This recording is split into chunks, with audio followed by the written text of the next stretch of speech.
Dear student, welcome to LPS Laxmangarh online classes.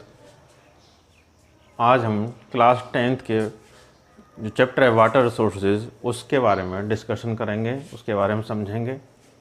Water resources, देखिए हमारे अर्थ पर वाटर की प्रेजेंस की वजह से, वाटर का जो प्रेजेंस है, वाटर का जो मात्रा है, उसकी वजह से हमारी अर्थ को ब्लू प्लेनेट कहा जाता है।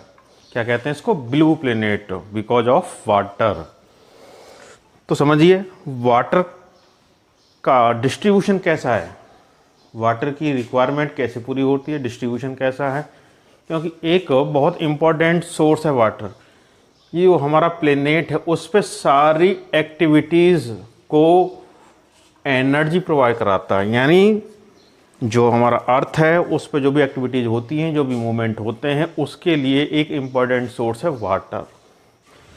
कल्पना ही नहीं कर सकते हैं, without water human beings, living beings can not survive, survive ही नहीं कर सकते हैं विद वाटर के। तो वाटर क्या है? एक प्रीसियस गिफ्ट है। वाटर नेचर का बहुत ही प्रीसियस गिफ्ट है, प्रीसियस गिफ्ट। किसका है गिफ्ट? नेचर ने दिया हमको, बहुत ही कीमती गिफ्ट है ये नेचर का। इसकी रिक्वायरमेंट, यानी वाटर की रिक्वायरमेंट जो है हर एक लिविंग बींग्स को होती है, चाहे वो प्लांट्स हैं, वाइल्ड एनिमल है या ह्यूमन बींग्स हैं। अब बात करते हैं अर्थ सरफेस की। तो 71% जो अर्थ सरफेस का अपने पास में क्या है? वाटर। क्या है? 71% वाटर है हमारी अर्थ सरफेस पर, और बच्चा 29% क्या है हमारे पास में? अर्थ सरफेस का लैंड अवेलेबल है। अगर हम बात करते हैं अर्थ सरफेस की, तो 71% तो वाटर है और 29% लैंड है। अब बात हो रही है वाटर का, तो ये 71% वाटर है, इसका 97% जो वाटर है वो शैलाइन के रूप में है। शैलाइन वाटर है, मतलब खारा पानी है। कैसा है? खारा पानी। ओनली 3% वाटर हमारे पास यूज़ के लायक है, हम इसको यूज़ कर सकते हैं, केवल 3%। समझ में आया? 71% तो अपने पास में अर्थ सरफेस जो टोटल एरिया है उसका वाटर है, और 29% जो है हमारे पास में लैंड सरफेस है। अर्थ का लैंड सरफेस का 29% पार्ट है। अब बात करते हैं 71% वाटर, जो कैसा वाटर है? शैलिन वाटर है। और कहाँ मिलता है अपन को ये? अपन को ये 71% जो वाटर है ओशियंस में है। कहाँ पर है? ओशियंस में मिलता है, या फिर ये सी में होता है। खारा पानी यूज़ के लायक नहीं है। अभी तक कोई टेक्नोलॉजी से डेवलप नहीं हो पाई कि हम इस पानी को यूज़ कर पाएँ। अगर ये ऐसी टेक्नोलॉजी डेवलप कर लेंगे तो हमें वाटर की क्राइसिस से बहुत ज़्यादा छूट, मतलब ख़त्म ही हो जाएगी वाटर क्राइसिस। अब आगे का फिगर देखें, जो हम बात कर रहे थे 3% वाटर की, जो हमारे पास में 3% वाटर है यूज़ के लायक, इसे हम यूज़ कर सकते हैं। तो इसी का 69% वाटर, कितना? 69% वाटर जो है हमारे पास में, वो कहाँ पर है? वो आइस के रूप में है। किसके रूप में? आइस के रूप में। वो भी कहाँ पे मिलती है? वो आइस हमको ग्लेशियर्स में मिलती है। कहाँ पे मिलती है? ग्लेशियर्स में।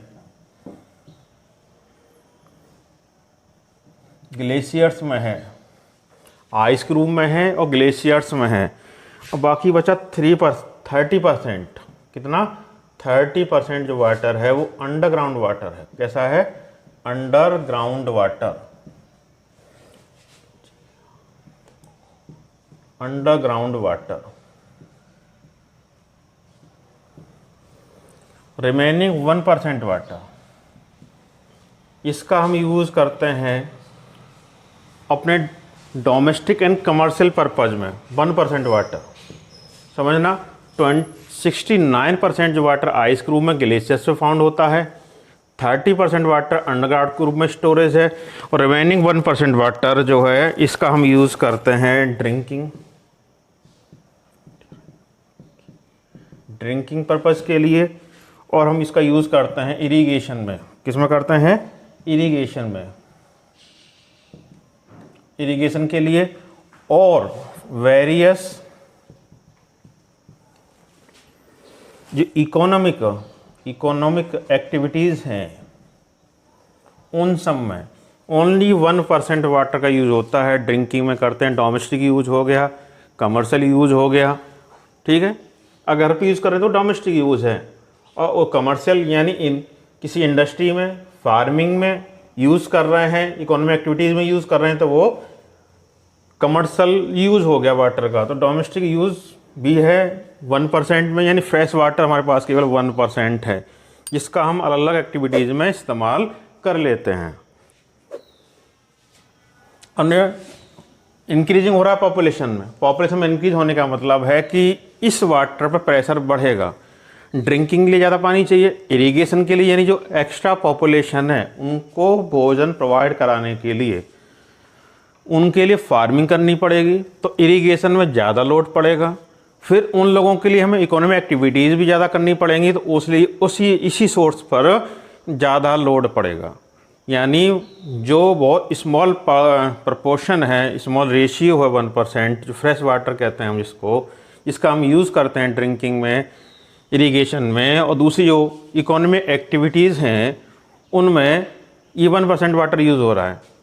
अब जब पॉपुलेशन इंक्रीज होगी, जनसंख्या बढ़ेगी, तो उस बढ़ती हुई जनसंख्या के लिए हमें एक्स्ट्रा वाटर की रिक्वायरमेंट होगी, क्योंकि हमको इरिगेशन के लिए भी यूज़ करना पड़ेगा और उनके लिए एक्स्ट्रा इकोनॉमिक एक्टिविटीज़ भी करनी पड़ेंगी, वहाँ वाटर का यूज़ होगा। तो कुछ फिगर्स हैं, जैसे 2025 तक अनुमान लगाया गया है कि 10-20 बिलियन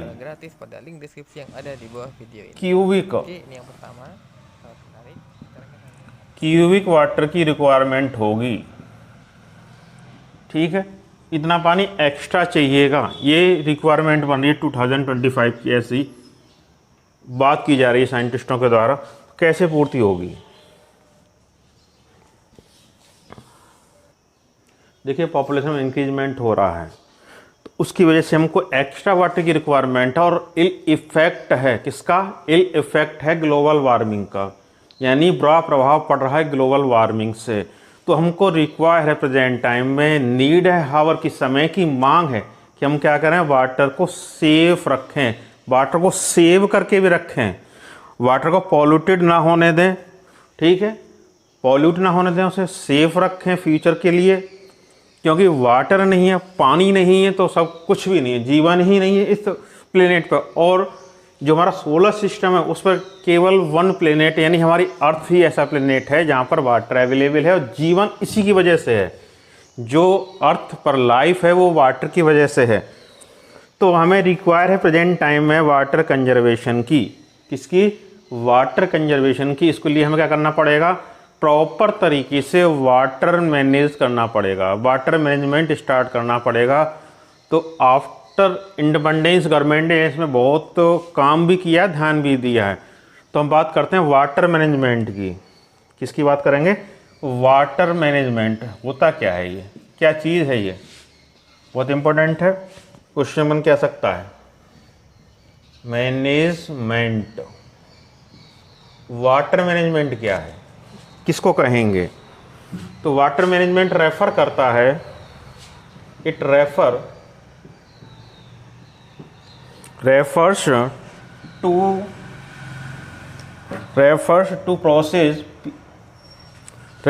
process of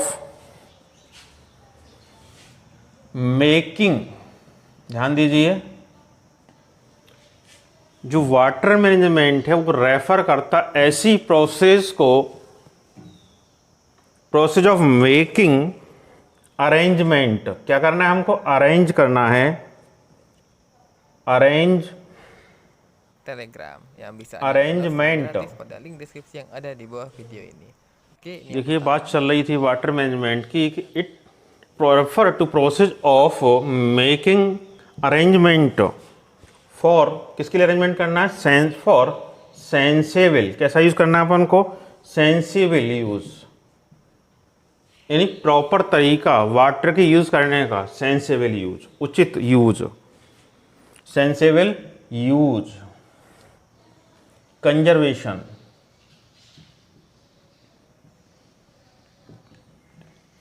कंजर्वेशन, ठीक है, कंजर्वेशन संरक्षण, बचा के रखना है फ्यूचर के लिए, और collection, collection and refilling,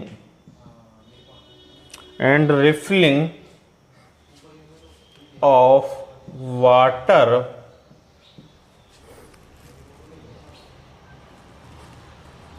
refilling of water, यानी वाटर की पूर्ति की जाए, हार्वेस्टिंग की जाए वाटर की, यानी ऐसा तरीका जिससे पानी को फ्यूचर के लिए बचाया जा सके। फ्यूचर में जो प्रॉब्लम क्रिएट होंगी वाटर शॉर्टेज की वजह से, उनको कैसे मिनिमाइज किया जाए, इसी प्रोसेस को हम वाटर मैनेजमेंट कहते हैं। वाटर कंजर्वेशन के लिए हमारी गवर्नमेंट ने, यानी गवर्नमेंट ऑफ इंडिया ने आफ्टर इंडिपेंडेंस कुछ प्रयास किया, कुछ प्रोग्रेस की, तो उन्होंने स्टार्ट किया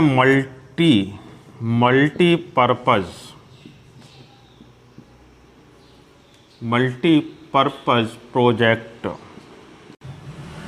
काट दो इसको, मल्टीपर्पज प्रोजेक्ट, यानी डैम्स बनाना स्टार्ट किया। क्या बनाना किया, डैम बनाना स्टार्ट किया। इन्हीं प्रोजेक्ट्स को कहा गया the temples of modern India. क्या कहा गया, the temples of modern India. किसने कहा ये हमारे फर्स्ट प्राइम मिनिस्टर कौन थे, first prime minister Pandit Jawahar, first prime minister Jawahar Lal Nehru ji ने। किसने कहा था, first prime minister of India Pandit Jawaharlal Nehru, ठीक है। इनके द्वारा संबोधन किया गया कि ये मॉडर्न इंडिया के टेम्पल्स हैं, क्योंकि ये मल्टीपर्पज प्रोजेक्ट हैं और एक साथ, मल्टी का मतलब एक साथ कई सारे एम कंप्लीट करते हैं, एक साथ कई एम की पूर्ति करते हैं। जैसे फर्स्ट हो गया इरिगेशन का ही, इरिगेशन की पूर्ति करते हैं। सेकंड मान लीजिए पोर्टेबल वाटर अवेलेबल कराते हैं। थर्ड ड्रिंक पोर्टेबल वाटर हो गया, और वाटर अवेलेबल कराते हैं किसके लिए, इरिगेशन के लिए। जब डैम बनता है तो उसे कैनल बनाई जाती हैं, कैनल फिर फार्म लैंड तक, ठीक है, अलग अलग प्लेसेजों पर वाटर अवेलेबल कराती हैं। ड्रिंक किसके लिए, कैटल के लिए और फार्मिंग के लिए। अगला बेनिफिट हो जाएगा, इससे हम फिशरीज भी कर सकते हैं। क्या कर सकते हैं, फिशरीज का भी बेनिफिट मिलता है डैम के बनने से। नेक्स्ट बेनिफिट होगा हमको इससे कि हमको इलेक्ट्रिसिटी प्रोवाइड होती है। मल्टीपर्पज प्रोजेक्ट्स हैं उनकी हेल्प से, और फिर ये टूरिस्ट प्लेस भी बन जाते हैं। तो मैंने कई सारे आपको बेनिफिट बताए।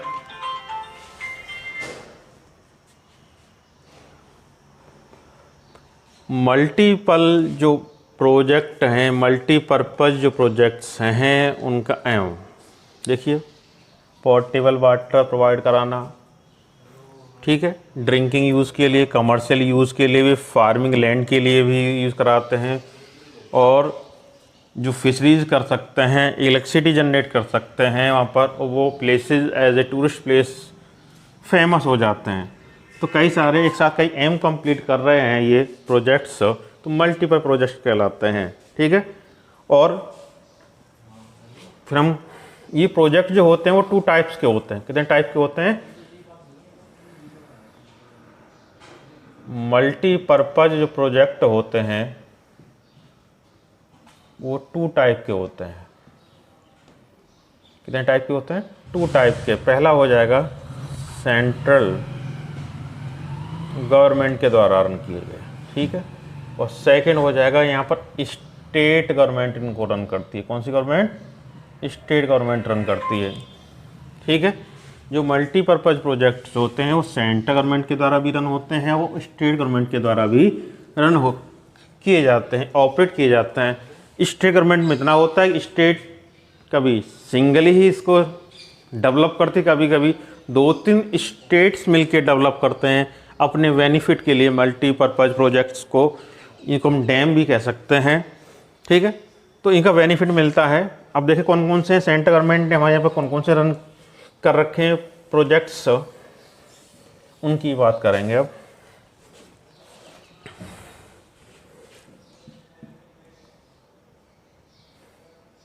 द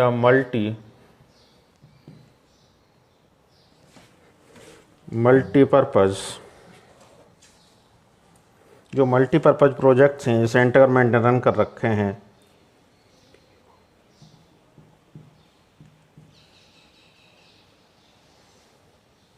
ठीक है। तो फिर देखिए ये सेंट्रल गवर्नमेंट के हैं। किसके हैं? सेंट्रल गवर्नमेंट इनको रन करती है। वो प्रोजेक्ट देखिए, पहला किसका नाम आता है? पहले डैम में नाम आता है, सबसे फेमस डैम है भाखरा। किसका नाम आता है? भाखरा नागल डैम।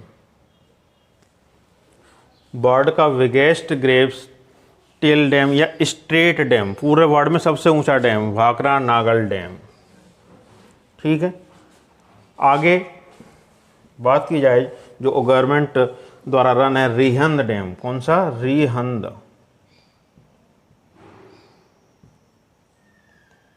ये सारे मल्टीपर्पज़ प्रोजेक्ट हैं। फिर थर्ड नंबर पे आता है दामोदर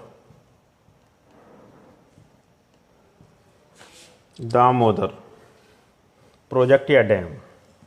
फिर आता है फोर्थ नंबर पे हीराकुंड। सुने होंगे आपने ये सारे नाम, हीराकुंड डैम या मल्टीपर्पज़ प्रोजेक्ट। नेक्स्ट हम बात कर सकते हैं कोसी। किसकी? कोसी डैम की। अगला नाम हो सकता है इसमें टेहरी डैम।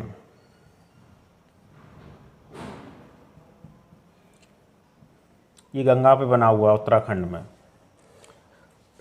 तो ये सारे प्रोजेक्ट्स हैं जो कि सेंट्रल गवर्नमेंट के द्वारा रन होते हैं। दोबारा देख लीजिए, सेंट्रल गवर्नमेंट के द्वारा रन प्रोजेक्ट जिनको सेंट्रल गवर्नमेंट ऑपरेट करती है, रन करती है, भाखरा नागल डैम। इसका आगे डिस्कशन करेंगे। Rihand dam, Damodar dam, Hirakud dam और कोसी डैम। उसके लास्ट में आता है टेहरी डैम। ठीक है। सेकंड जो क्लासिफिकेशन है, जिनको स्टेट गवर्नमेंट रन करती, ऐसे मल्टीपल प्रोजेक्ट्स की बात करेंगे, ऐसे हम डैम्स की बात करेंगे जिनको स्टेट गवर्नमेंट रन करती है। तो वो कौन से कहलाते हैं? वो स्टेट गवर्नमेंट मल्टीपर्पज़ प्रोजेक्ट कहलाते हैं। यहाँ पर एक सिंगल स्टेट इनको ऑपरेट या रन करती है, या फिर एक से अधिक स्टेट गवर्नमेंटें मिलकर इनको ऑपरेट करती हैं, कंस्ट्रक्शन करती हैं। तो इसमें सबसे पहले हम नाम लेंगे चंबल का। पहला प्रोजेक्ट कौन सा हो सकता है? चंबल प्रोजेक्ट।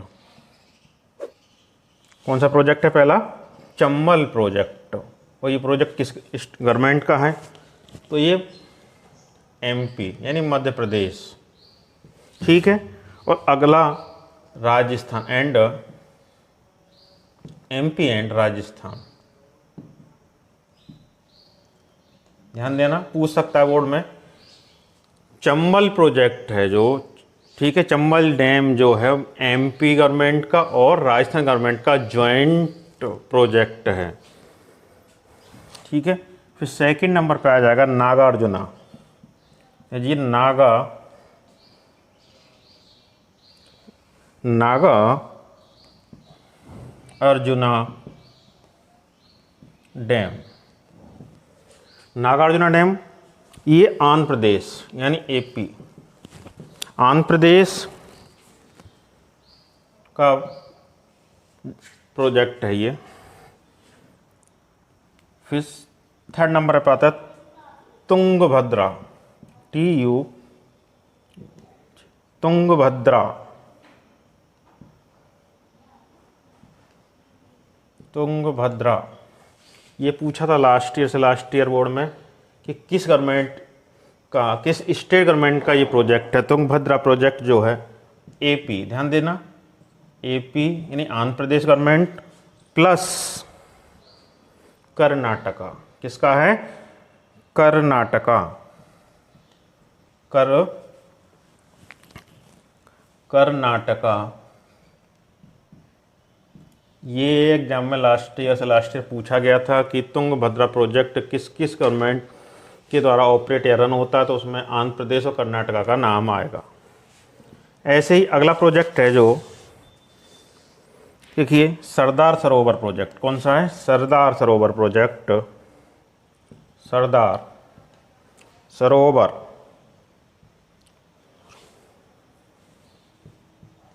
सरदार सरोवर प्रोजेक्ट। ये किसकी गवर्नमेंट का है? ये गुजरात, ध्यान दीजिए। फिर एमपी यानी मध्य प्रदेश और राजस्थान, यानी गुजरात, मध्य प्रदेश और राजस्थान, 3 स्टेट इसको ऑपरेट करती हैं, रन करती हैं, बेनिफिट लेती हैं। अगला है अपना प्रोजेक्ट मयूराक्षी, मयूराक्षी,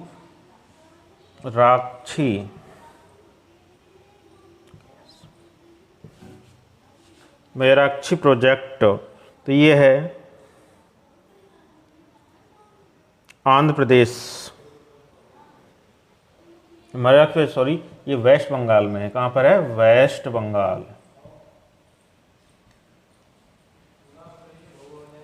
और नेक्स्ट है 2 बचे जो प्रोजेक्ट्स हैं स्टेट गवर्नमेंट के द्वारा रनिंग प्रोजेक्ट्स। फिर आता है अपना एक गंडक, गंडक प्रोजेक्ट। ठीक है, गंडक। तो ये प्रोजेक्ट जो है बिहार का, किसका? बिहार गवर्नमेंट का है। और तो बिहार का किसका?